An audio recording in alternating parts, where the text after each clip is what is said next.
ราะทางสโนว์อยู่ทางเดิมแต่ว่าทางลุ่มมันเป็นน้ำก้อนสิ่งที่อันตรายที่สุดกับน้ำก้อนอยู่ทางลุ่มแม่นล่ะเขาก็เห็นเนาะเจ้าหน้าที่ก็เจ้าก็ฉีดน้ำยาอยู่น้ำท้องถนนเนาะฉีดน้ำยาตามถนนเขาเจ้าก็เตรียมพร้อมคือกันนะ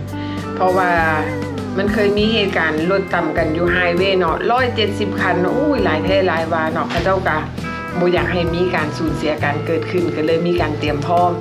เขาก็เตรียมพร้อมเนาะเตรียมข้าวปลาอาหารแห้งเตรียมน้ำโอ้แล้วอย่าลืมเด้อพี่น้องเด้อ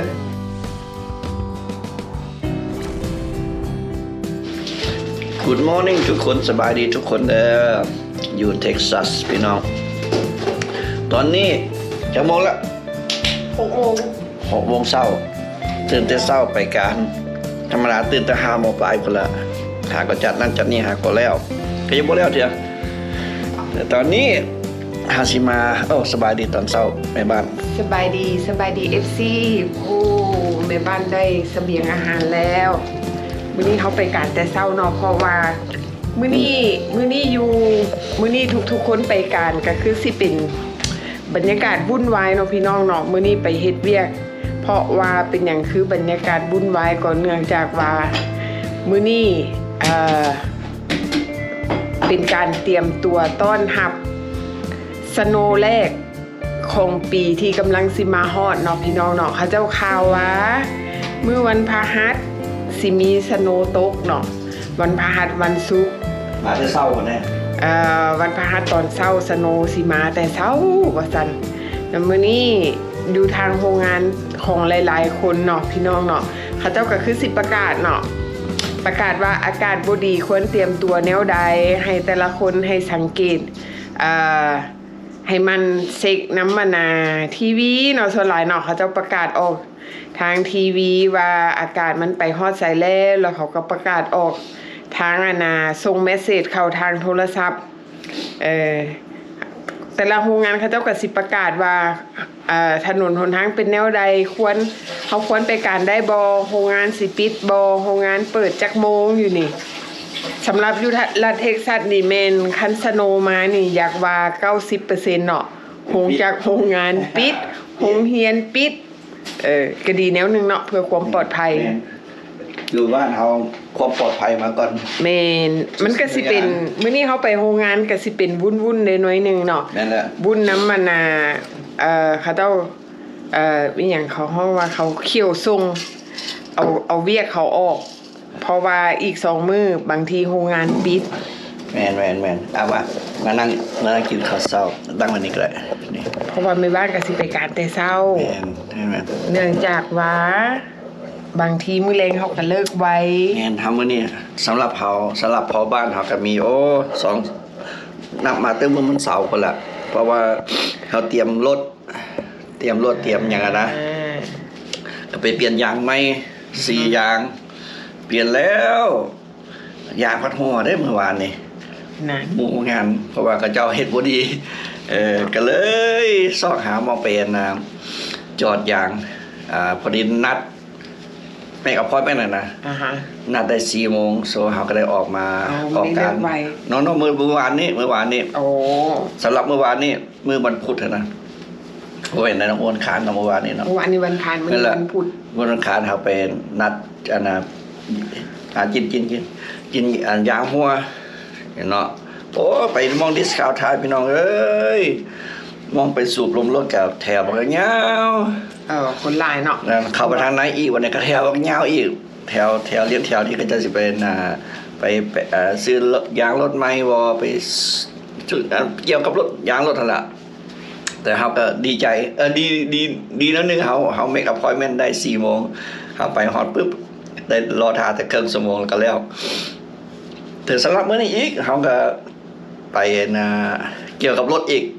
ไปเฮ็ดอะไลน์เมนต์เฮาก็นัดไว้ 4 โมงตอนเที่ยงเมื่อวานนี้เฮาไปแวะตลาดโอ้บรรยากาศเป็นแนวใดบรรยากาศคนวุ่นวายคนหลายไผๆก็ไปซื้อเอา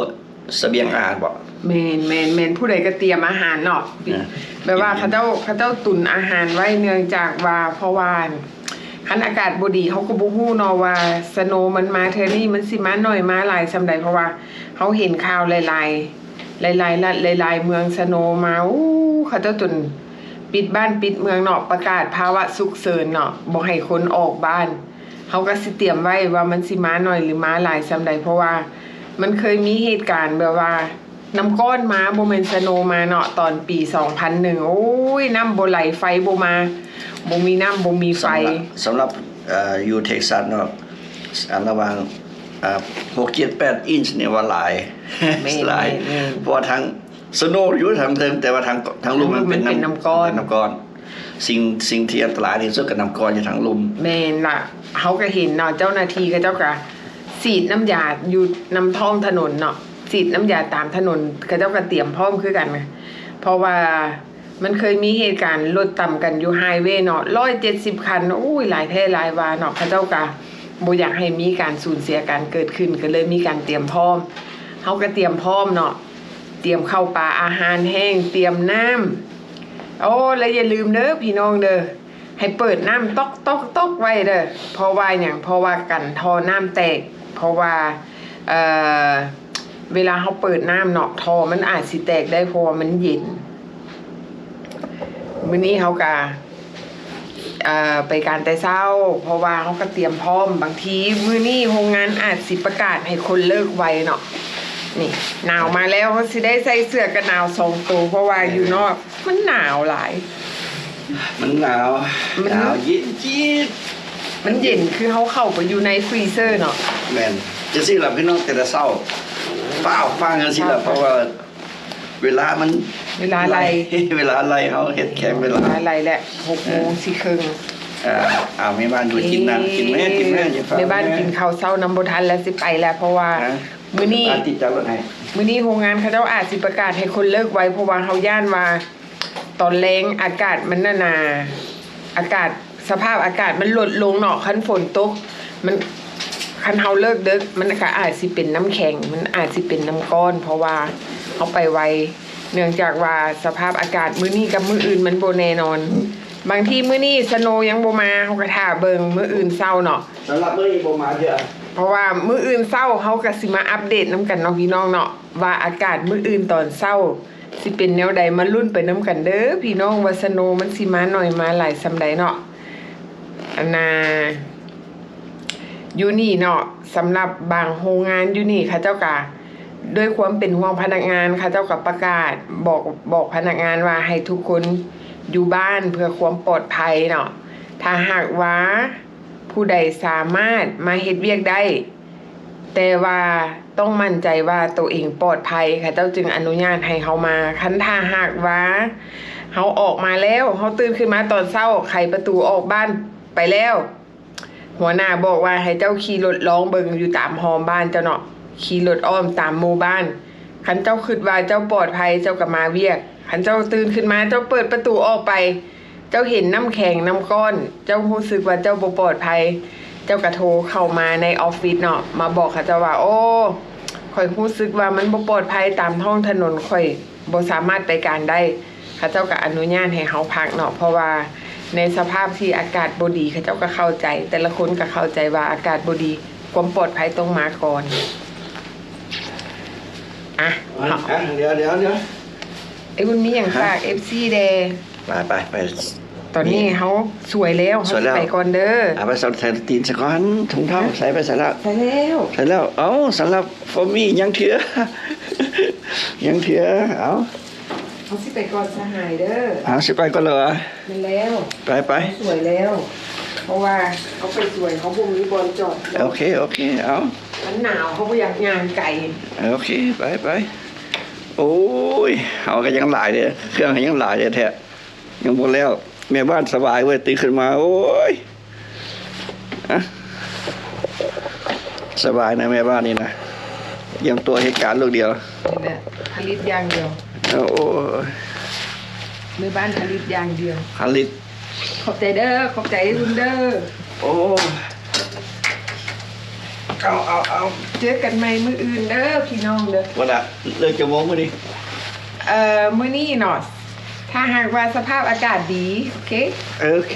เลิกโมงเก่า8 โมงถ้าหากว่าสภาพอากาศ ถ้าหากว่าสภาพอากาศฝนตก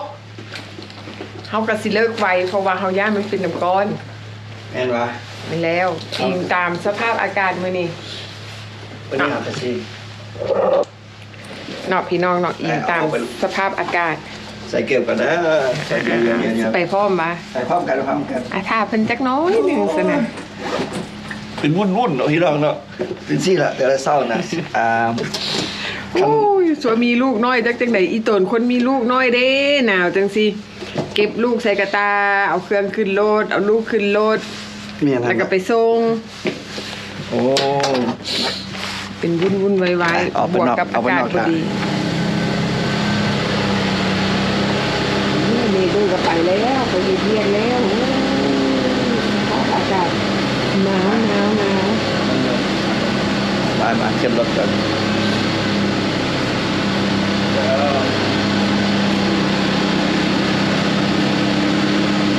ี๋ยวเอารถ เป็นราคา ส่งแม่บ้านไปรายการกัน ดีเจอกันมื้อแรงเด้อ โอเคเหรอ คันอากาศเร็วไล่สิมาไวคันฝนบ่ตกสิมาซ่าโมงเก่า8 โมง เปล่า อย่าจ้อง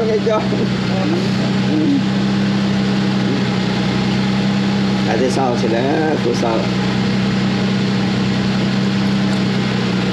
ปิดตัวไปก่อน บายเจอกันมื้ออื่น ต้นก็ไม่เก็บไปที่หุดตัวนี้เศร้าต้นใหญ่อยู่แล้วต้นละปีก็มาไว้ข้างในนี่แหละไปแล้วไปนอกมืดตึ๊ด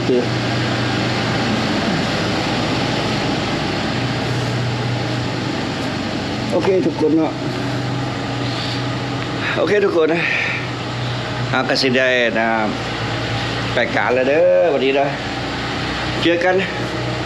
มื้อหน้าบ๊ายบายพี่น้องก็จะไปการแล้วบ๊ายบาย